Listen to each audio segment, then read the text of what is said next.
If the legendary Double J found a DeLorean, maybe a special DeLorean, and he could go back in time, what time in his career would he choose to respend his days and why? Good old Martin. So it has to be, Conrad, if I'm reading this, I have to go back in my career or Yep. at any time in the wrestling business. Well, it says in his career. So you Okay. go back in time to your career. Do you want to relive the Memphis days, the Dallas days, the WWF New Generation days, the WCW days, the Attitude Era, the WCW 2000, some part of the TNA run? Do I Maybe. get to kind of correct mistakes? What kind of brain do I have? Do I have to go back and use my brain of the time? Whatever. If I could, the wisdom now, I'd love to navigate by October of 99 to, we'll call it December of 99. No, October of 99 till October of 2000. No, that's WCW. So October 99 is when you walked out. Yeah. No, so I'm going to go, my bad, 97. October 97 to October of 99. Oh, yeah, or 98, just that 1 year. Yeah. Yeah. Those 2 years.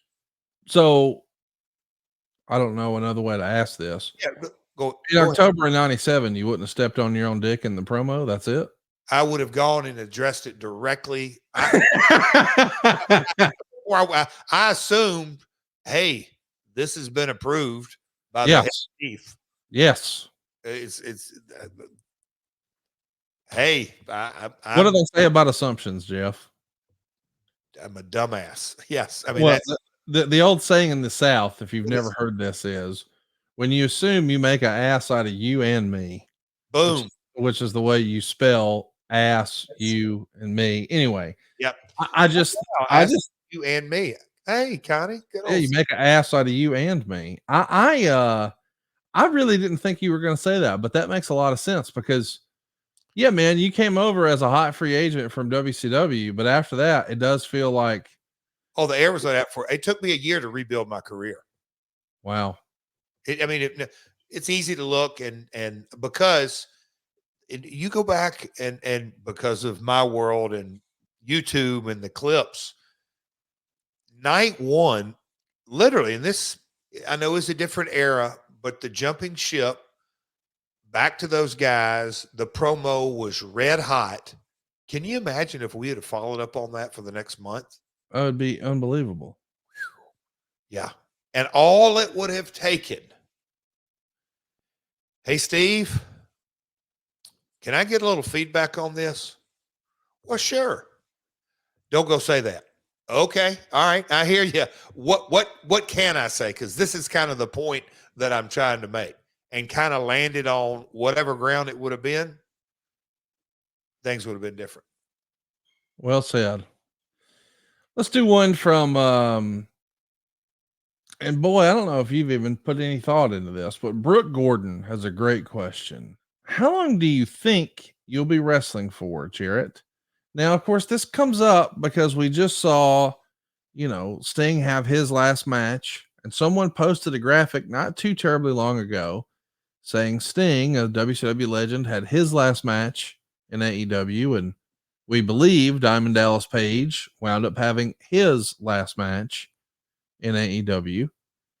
Do you have an end game in mind? I mean, I know if we had a rear view mirror, we'd go back to when you and I first started doing this podcast. We didn't think you'd be wrestling now, but here you are.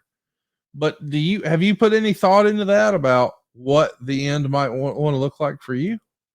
Honestly, I have not, other than, me and you and our joint account, we pay for JeffJarrett'sLastMatch.com.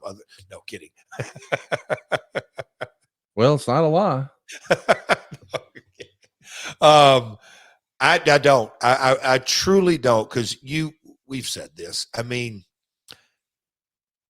kind of fast. I mean, my bad. Rewind to even 2018 when I did the Royal Rumble and did a couple of things, before I went into my full-time. Right. with those guys' employee job. I even thought it in my head, obviously I'd been sober a year and that. I thought in my head right then, okay, that's probably it. Maybe a cameo here and there, but I mean, I thought that's 2008. That's 6 years ago. That's crazy. So I would have never dreamed. We've gone into details. Ric Flair's last match, how all that rolled out. Would have never dreamed that. So I definitely have no idea. Don't give it any thought. I used to take things 1 year at a time. Now I just kind of take it a day at a time. I'm enjoying the hell what I'm doing. I think we are, when I say we, the group, it is an unusual group that has a dynamic that I've really never been a part of. And Satnam, he is truly a 1 in a billion. And Jay's skill set, Karen's skill set, Sanjay's skill set, but it's a unique package, and we can be in a single, and you can take any three of us. Jay was in the Continental Classic tournament just fine.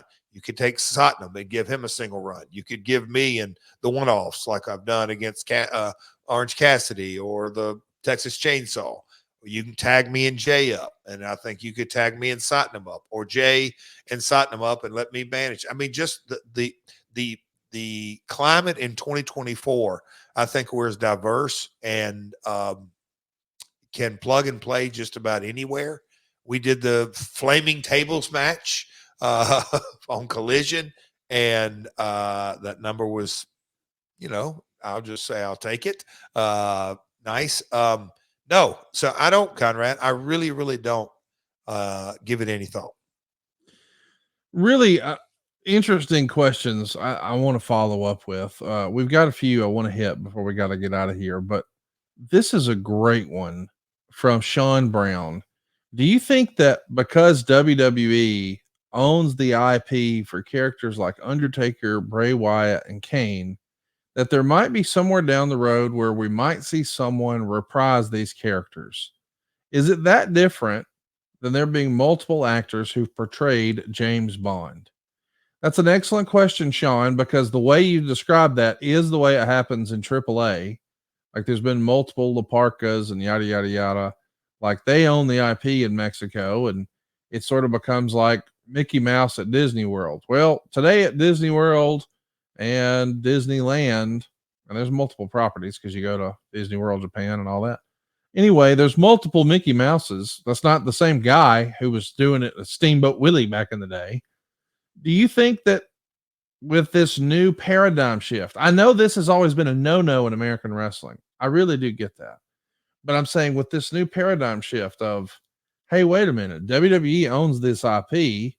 TKO is now the parent company. There's been multiple Batmans. There's been multiple James Bonds. Do you think there's a chance in the future that the new leadership might say, why not? Let's go do it. This is Undertaker 2. What say you? Buddy, timing is everything, and creative is subjective.